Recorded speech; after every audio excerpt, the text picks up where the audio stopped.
Bom, o INSS é basicamente a previdência de todos os trabalhadores da iniciativa privada, né? A aposentadoria dos trabalhadores da iniciativa privada e Você trabalha também... que nem um camelo durante Exatamente, décadas. você contribui a sua vida inteira até pelo menos os 65 anos de idade.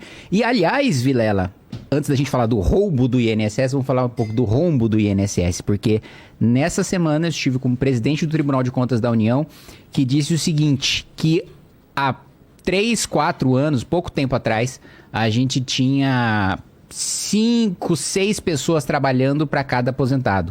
Hoje a gente já tem menos de 2 pessoas trabalhando para cada aposentado. Isso é preocupante. Não é qualquer pessoa falando. É o presidente do Tribunal de Contas da União, que analisa as contas do governo.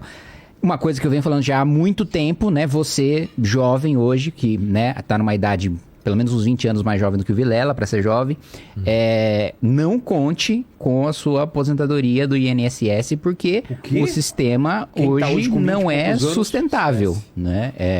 A curva que nós temos agora, primeiro, o único país que mantém o modelo de repartição, que é basicamente quem está trabalhando hoje, sustenta quem é que está aposentado, em vez de... E o outro sistema, que é o de capitalização, é você trabalhar a sua vida inteira, o governo guarda o seu dinheiro e você muitas vezes tem a opção de fazer investimentos com baixo risco daquilo que você trabalhou sua vida inteira, ou o governo faz esses investimentos por você, e aí quando você se aposenta, você recebe aquilo que você contribuiu, mais os rendimentos daqueles investimentos que foram feitos ao longo do tempo. No nosso sistema, não. Ele gasta o nosso no dinheiro? nosso sistema, ele gasta o nosso dinheiro, a gente contribui para sustentar aqueles que estão aposentados hoje.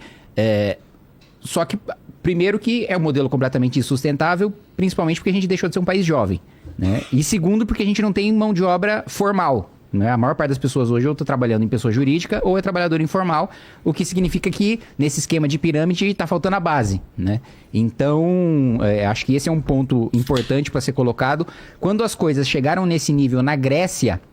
É porque as pessoas podem falar, não, mas do ponto de vista da lei é direito adquirido, não tem como não receber, não tem como eu tomar calote. Mas quando isso aconteceu na Grécia, que é um país desenvolvido, a própria Suprema Corte da Grécia cortou pela metade muitas das aposentadorias porque não tinha mais como pagar. Então, ou seja, revogou direito adquirido. Né, cortou direito adquirido. Então, só para as pessoas prestarem atenção de que a gente está num caminho de ter calote para quem se aposentar. Bom, para além do calote, agora nós temos roubo. Agora nós temos gente tirando dinheiro além do rombo, do aposentado para colocar no próprio bolso. Né?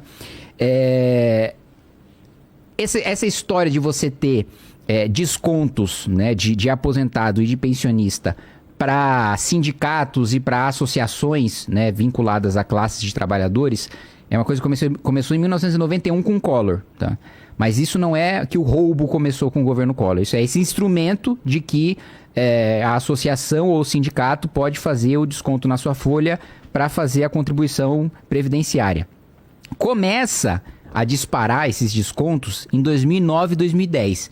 É importante dizer isso porque o discurso dos petistas hoje não... Começou no governo Bolsonaro, né? Não, os descontos começaram a aumentar e as investigações dos ministérios públicos de vários estados começaram a avançar ainda no mandato do Lula, no segundo mandato do Lula, e depois isso continuou, Dilma 1, Dilma 2, entrou o Bolsonaro. Você, Vilela, e quem me conhece sabe que eu não tenho nada de bolsonarista, mas eu não vou criticar o Bolsonaro com base numa coisa que ele não fez.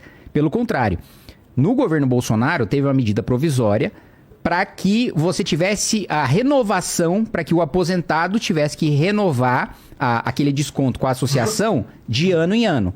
Tá. A esquerda entrou com modificações nessa medida do Bolsonaro, para que em vez de ser em ano, fosse de 3 em 3 anos. Ou seja, já afrouxando o período em que você precisava fazer aquela rechecagem, né? A prova de vida. Aí, quando entra Lula 3 agora, esse último mandato do Lula, entra o ministro Carlos Lupe, que é uma indicação do PDT, do partido do Ciro Gomes, e o Lupe, aqueles descontos de associações que antes estava ali no governo Bolsonaro na casa dos 300 milhões, passam assim para mais de 3 bilhões de reais, e o rombo total calculado pela Polícia Federal é de 6 bilhões de reais. né? Então, e vamos falar sobre duas associações aqui. Uma é a CONTAG, que é a associação vinculada ao MST, diretamente ligada ao PT, né? Inclusive tocada ali por ex-parlamentares do PT. Outra é o Sindinap, cujo vice-presidente é o irmão do Lula, né? É isso que eu queria entender. E aí os repasses passam ali de 300 milhões ali para mais ou menos cada entidade no governo Bolsonaro, para 3 bilhões, né, para cada entidade mais ou menos no governo Lula. Então, o meu ponto é o seguinte, né, como eu disse, não sou bolsonarista, mas também não vou criticar o Bolsonaro com base em mentira, como o PT está fazendo. Por que diabos Bolsonaro iniciaria um esquema para privilegiar uma associação do MST ou para passar dinheiro para a associação do irmão do Lula? Isso não faz o menor sentido. Pois é. Outro dado prático que o Arthur colocou aqui. Se então a responsabilidade é do governo Bolsonaro e é um escândalo do governo Bolsonaro, por que os deputados do PT não assinam a CPI pra gente ir atrás do Bolsonaro? Se o prejudicado é Bolsonaro, o ministro do Bolsonaro e o governo Bolsonaro, não faz sentido, né, eles não assinarem para que tenha investigação. E justamente eles não querem que aconteça, porque sabem que é o escândalo do governo Lula, principalmente do governo Lula 3. E você teve várias medidas ao longo do tempo para afrouxar essa fiscalização, né? Primeiro, você precisava fazer a biometria no Ministério da Previdência para fazer essa renovação dos descontos feitos pelas associações. Aí, num projeto que a gente votou ainda em 2021, a esquerda coloca o que a gente chama de jabuti. Jabuti é quando tem um projeto sobre um tema e aí inserem uma coisa que não tem nada a ver com aquele tema. Pra ver se cola. Pra ver se cola. Isso né? é o chamado jabuti? Chama-se jabuti porque... É a história, né? Você tem um jabuti em cima da árvore e alguém colocou lá. Exato. Alguém colocou que o jabuti não sobe em árvore. Vem daí. E aí aprovaram o jabuti para que a própria associação pudesse fazer a verificação da biometria. Ou seja, o fiscalizado virou o fiscalizador. Cara, tem coisas que... Mano, que... E aí vem aqui, já tenho até alguns nomes aqui de quem apresentou e votou essas emendas. Tem a Fernanda Melchiona do PSOL, a Sâmia Bonfim do PSOL, Rogério Carvalho do PT. 11 deputados e senadores do PT apresentaram emendas para afrouxar a fiscalização em cima dessas associações. Então basicamente, você pega lá um aposentado, finge, né, frauda a assinatura dele para dizer que ele deu autorização para o sindicato ou para a associação fazer aquele desconto na folha de pagamento dele. Ele obviamente não fez aquilo, tem os descontos por vários e vários, tem uma quadrilha aí que fazia isso por 20 anos, né?